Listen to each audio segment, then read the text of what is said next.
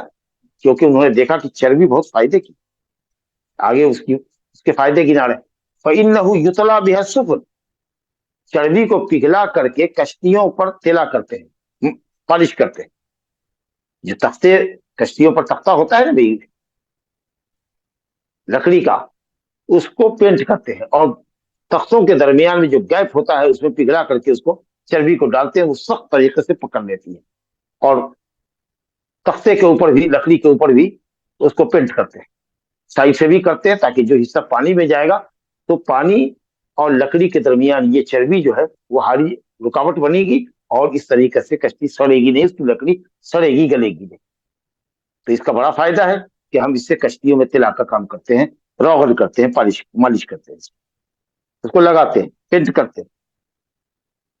وَيُطَحَّنُ بِهَا الْجُلُودُ, اور چمڑوں کو دبا کر دینے کے بعد اس چربی کا ہم استعمال کرتے ہیں.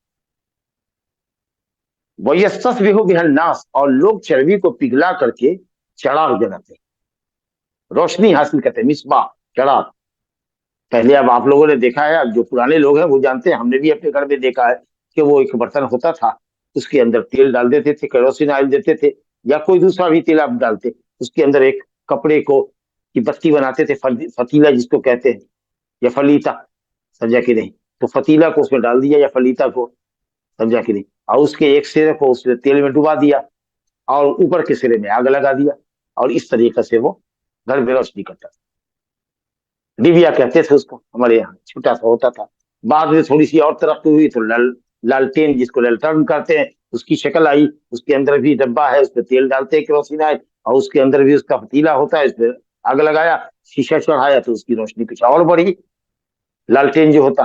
اب اس کے بعد یہ بجلی آیا ہے. تو اس طریقے سے لوگوں نے کہا کہ ہم اس کو تیل بنا کر کے چراغ جلاتے ہیں اور روشنی گھر میں کرتے ہیں. تو ان فوائد کے پیش نظر کیا یہ جو حرام ہے جس کا استعمال کرنا, کیا ہم اس کو بیچ کر کے اس کی قیمت لے سکتے ہیں؟ فائدے کے پیش نظر, جیسے کہ نبی صلی اللہ علیہ وسلم نے فرمایا تھا اسی فتح مکے کے دن کہ مکے سے کوئی گھاس نہیں کاٹی جائے گی, سوکھی یا ہری گھاس نہیں کاٹی جا سکتی ہے, درخت نہیں کاٹے جا سکتے, جھاڑدار کانٹے دار درخت. تو حضرت عباس بن عبد المطلب نے کہا یا رسول اللہ, لیکن ازخر نامی جو گھاس ہے جس کے پتے چوڑے چوڑے ہوتے ہیں, تھوڑا ڈنٹل بھی ہوتا ہے, پتے چوڑے ہوتے ہیں, وہ ہمارے گھر کے چھانے میں, قبروں میں بچھانے کے لیے, اور لوہاروں اور سناروں کو گھٹی میں سلگانے کے کام آتے ہیں. فائدے کے پیش نظر آپ اس کے بارے میں کچھ فرمائیے. تو آپ نے کہا چلو الا الازخر, سوائے اس کے گھاس کے کہ اس کو مکے میں کاٹ سکتے ہو حدود حرم کے اندر. اسی طریقے سے صحابہ نے یہ کب پوچھا کہ فوائد کے پیش نظر ہو سکتا ہے کہ نبی صلی اللہ علیہ وسلم چربی کی بیع کو جائز قرار دے؟ آپ نے فرمایا لا ہو حرام, وہ حرام ہے. کون چیز حرام ہے؟ استعمال یا بیچنا؟ تو کچھ لوگوں نے کہا استعمال نہیں, سیاق ہے بیع کے سلسلے میں, ان اللہ ورسولہ حرم بیع الخمر وحرم بیع المیتہ, حرام کیا ہے بیع کو.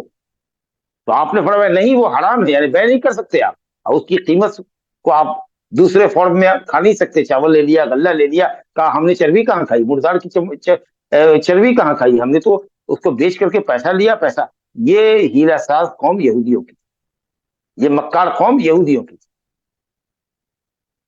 لیکن اگر کوئی اپنی مردار کی چربی کو نکال لے, اس کو پگھلا کر کے اگر وہ اپنے تلا کا کام لیتا ہے, یا اسی طریقے سے چراغ جلاتا ہے, چمڑے میں استعمال کرتا ہے, جائز ہے. تو کھانا حرام ہے, اور جس چیز کا اللہ نے کھانا حرام کیا اس کا بیع کر کے دوسرے فارم میں لے کر کے اس کو استعمال کرنا حرام ہے. لیکن استعمال حلال ہے, کیونکہ جب لوگوں نے کہا کہ ہم چراغ جلاتے ہیں, ہم کشتیوں میں تلا کا کام لیتے ہیں, اور ہم چمڑے میں لگاتے ہیں, تو آپ نے یہ نہیں کہا کہ نہیں یہ مت کرو. انہوں نے پوچھا کہ ان فوائد کی خاطر کیا بیچ سکتے ہیں، پیسہ لے سکتے ہیں، ارن کر سکتے ہیں، منی ارن کر سکتے ہیں؟